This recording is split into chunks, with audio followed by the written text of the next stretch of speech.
वह्या, पुस्तक आणि दप्तर बघून तुम्हाला वाटेल आता हिचा कसला अभ्यास चालू आहे. तसं तर अभ्यास हा कधी माणसाला चुकलाय का? अभ्यास हा माणसाचा जीवनभर चालूच असतो. प्रत्येक गोष्टीतून, चांगल्या वाईट काळात, परिस्थितीत माणूस हा शिकतच असतो. तर हे अभ्यास पुराण थांबून आपल्या विषयाकडे वळते.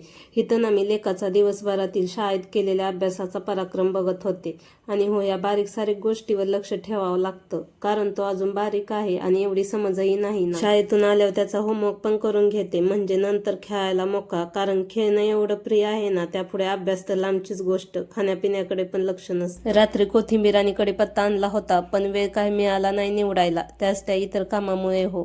मग म्हटलं आता थोडा वेळ आहे तर ती पण निवडून ठेवावी. एकतर पावसाचे दिवस चालू आहेत, त्यामुळे ना हिरव्या भाज्या, कोथिंबीर याकडे लक्ष नाही दिले ना की लगेचच खराब होतात. आणि हो, फ्रीज मधले स्वीटकॉर्न काय अजून संपले नव्हते. मग काय संध्याकाळच्या हलक्या फुलक्या स्नॅक्ससाठी तेच सोलून मस्त असे उकडून घेतले.